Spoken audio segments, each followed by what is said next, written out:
Hey there everyone, welcome back to my channel. It is Drew here from Lone Fox, and I hope you guys are having an amazing day so far. I know I am, and I've had just a great week so far. Honestly, I spent my entire week creating these projects for this video, but they were really fun, so it was honestly fun for me to do. So if you've never heard of TikTok before, it is an application on your phone that you could download, and basically when you go on there, it's a ton of different videos, and they range from comedy to DIY to cooking to just like funny skits. There's dancing, there's lip syncing, there's a whole variety of stuff, but I love exploring the DIY section, and sometimes I come across projects that literally have like 5 million saves or 5 million hearts, and to me that means that people are super interested in them. So I figured, why not today recreate some of the most viral TikTok DIY projects to see how they actually turn out, and I'm gonna recreate them for you guys. I ended up coming across 4 really great DIY projects, and I also kind of wanted to phase out some of the ones that were really random that had like 18 million hearts and it was literally like painting a tray. I was like, that is so boring. We need complexity, but not nothing too hard. And if you guys happen to be on TikTok too, I do have a couple dance videos. Alright, I'm not gonna do that anymore. You can follow me at I'm Drew Scott. I'll put it on the screen if you are curious. Let's jump into the first project. So this first project I came across is by Laura P. Janis, and I'm gonna pop it up right here. Now this particular TikTok only has about 5,000 hearts. However, I have seen many TikToks prior to this doing a similar technique that had millions of hearts, but I just cannot come across them. I've seen them so many times and I just didn't save them. But however, Laura did an amazing job on her projects, and it inspired me a lot to create a couple of canvases. And I did a set of 3 because my canvases were on the smaller side. But keep in mind, if you purchase one large canvas from the craft store and a couple containers of spackle from the dollar store, I actually got mine at Dollar Tree, you can create a really unique textured piece of art that looks like thousands of dollars, and it probably cost you under $25. Jumping right into the first project, the great thing about this one is that the tools and supplies are super simple and easy. So I used a couple of canvases I had on hand, some lightweight spackle from Dollar Tree, and then also a spackling spatula. And basically what I did was I scooped out large chunks of the spackle with a spatula, and I just plastered it onto the canvas. And you're gonna wanna press decently hard to really get it to kind of mend with the canvas and become one. And the more you add, the more texture you can get. And basically the texture comes from the excess spackle kind of coming off the sides of the spatula. So I did a total of 3 just because I felt like one was gonna be a little bit boring, but keep in mind that when you do this project, you can make them as large as you want, and you can also paint on top. This is a great texture base. However, I do think if you're really into that minimal kind of Scandinavian vibe, creating just a tone-on-tone white one like I'm doing here is a great way to add some simple texture to the wall. So I let these dry overnight, and I came up with a little set of 3 pictures that I love.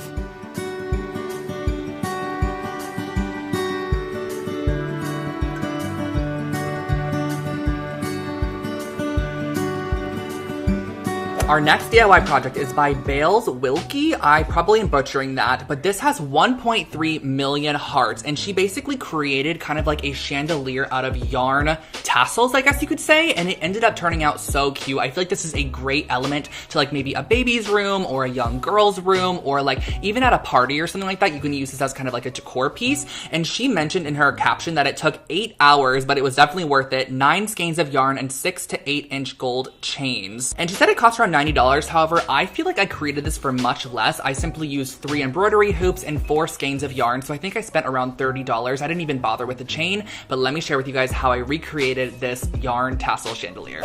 For the yarn chandelier, I actually just had all of these items in my stash already, so I had 3 embroidery hoops and a random collection of cream and white toned yarns.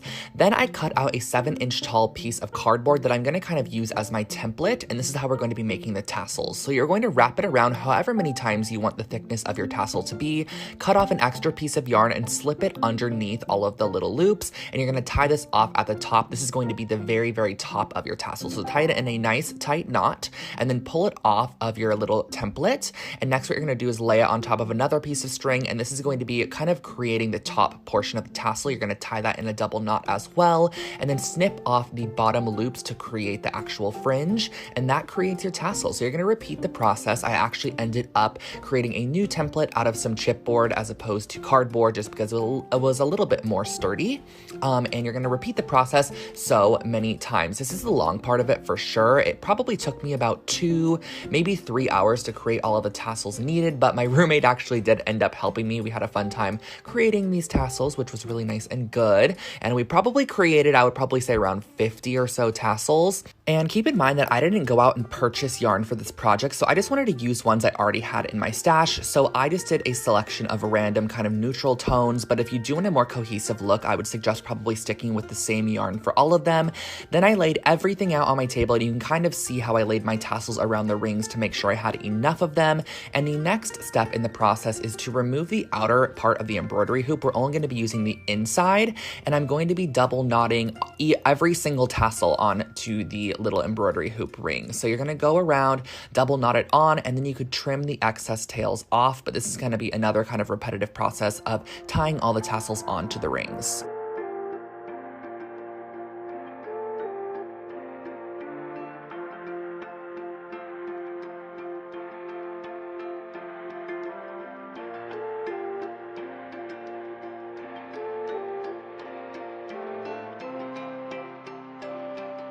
Once you have everything tied off, this is where the challenging part of the project comes in. I thought everything else was really simple, kind of time consuming, but easy. This is where the challenging part comes. So I cut off 3 random pieces of yarn and attached them to 3 points on the largest loop because we're gonna want to hang this up. So I grabbed all 3 strings, as you could see, held it in the air, and it looks pretty amazing when you do that. All the tassels hang really nicely. And I grabbed my tripod just to hang this off of while I worked on this, because what we're gonna have to do is attach our second ring in there and then our third ring in there. So for the second ring, you're gonna do the same thing by tying on 3 pieces of yarn. You're gonna want 3 at least, just so it hangs level.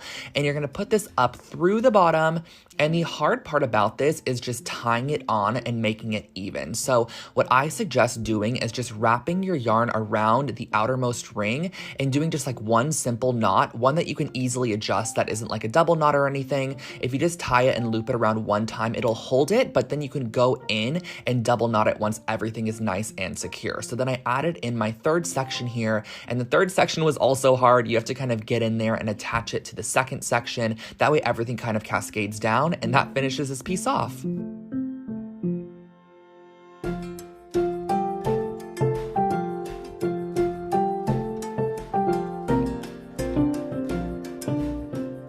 Now, my roommate Marie actually sent me this one, and I thought it was such a cool, unique idea. I never thought about using marbles before, but this was by Easy Interior. I'm saying that wrong for sure. Interior.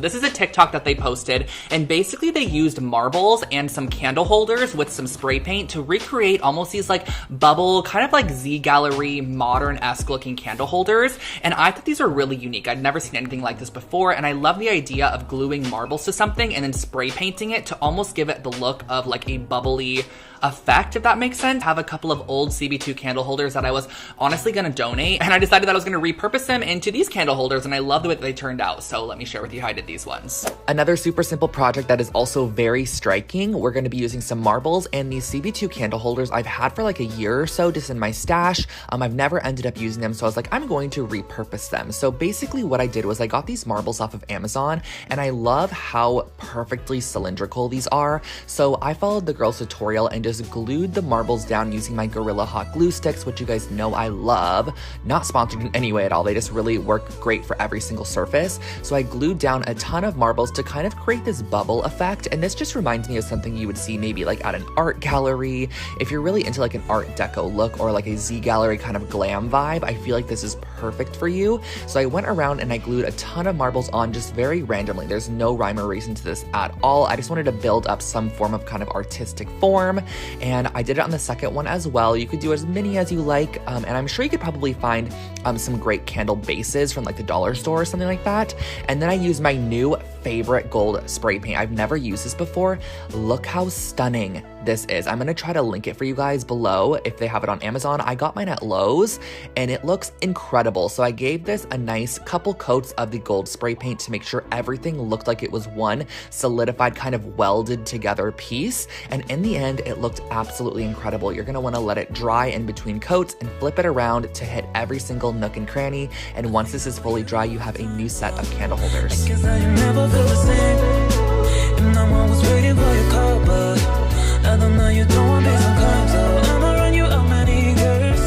And finally, last but not least, this is the project I feel like a lot of you guys have been waiting for. If you are an avid TikToker, you would know that the foam mirrors right now, or the cloud mirrors, are super, super popular. Everyone has been posting them. Now, I personally didn't find like a huge love for them at first. I was like, this looks so strange. Like, it doesn't look amazing. It honestly literally looks like you took spray foam and sprayed it on a mirror. It looks like insulation or something. So Vienna Sky posted this video here, and it really got me intrigued. I love the way that she painted her. So I was like, I'm gonna go ahead and paint mine as well. So I picked up some of the spray foam that you need on Amazon, which I'll link it below for you guys. And then my friend James just recently moved to a new house, and he had an old mirror that kind of broke in the process of moving. The actual frame of the mirror broke off of it. So he was gonna donate it or give it away to, I believe, someone that was working at his house. But I was like, I need that for my project. So I kept the mirror, got the spray foam, some spray paint, and we are gonna be creating a cloud mirror today. So let's get into that project. Wow, am I excited about this project. This is the mirror base James let me have. It's a 3-foot circle, and as you can see, the actual rim on it, or like the frame of the mirror, broke off.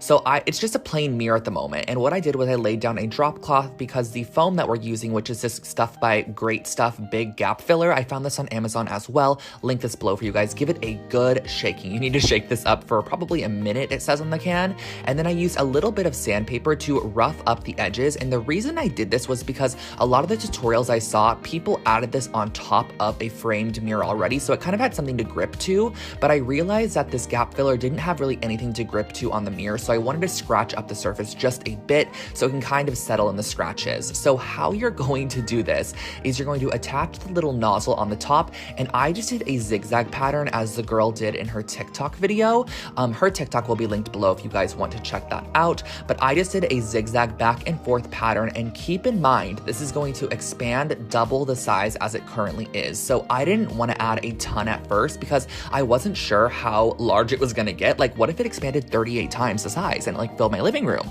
Who knows? So I was like, I'm just going to do a little bit, let it kind of expand, and if I want to add more, I could do so. So it started expanding, and this is kind of like what it looked like as it was expanding. And then this was when it was fully dry, and such a cool texture, but the yellow color is just not my favorite. I'm not a fan of how yellow this is. So I added a couple pieces of just like scratch paper all around the entire edge. And then I used this color called Matte Clamshell, and I found this at Lowe's as well. I'll link it below for you guys. This color just neutralized that yellow so much and turned it into like such a pretty soft kind of taupey beige color, which I love. This was such a great color to add on top of here, and you're gonna want to let it dry between coats. And I added a total of 3 full coats just to make sure I hit every single part of the mirror. But keep in mind, you could spray this black, you could do it white, you could do a color if you wanted to. I love, love, love the way that this mirror turned out, and I just pulled off all of my little masking papers and tape pieces, and that finishes off your brand new foam cloud mirror.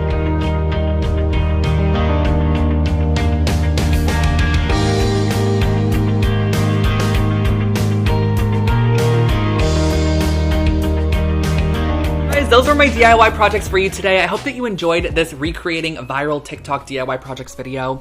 I love TikTok. I'm on there every single day, so I figured why not take my love for TikTok and recreate some projects that were also really cute and share them with you guys. So if you like this video, definitely give it a thumbs up. I would love to know if you guys would like more of these. And if you have seen any other projects on TikTok you would like to see me create on my channel, definitely send me the link over on Instagram DM, and I could probably make that happen for you guys. But I'm not gonna keep you here for much longer, so if you're not already, make sure to subscribe to my channel for brand new home decor and DIY content every single week, and click that little bell icon next to the subscribe button. That way you are notified every time I upload a brand new video. Don't forget to follow me over on Instagram, Lone Fox Home. I'll let you guys go now. Enough selfless, shameless, whatever the word is, promotion. I'll catch you in my next one. Bye, guys.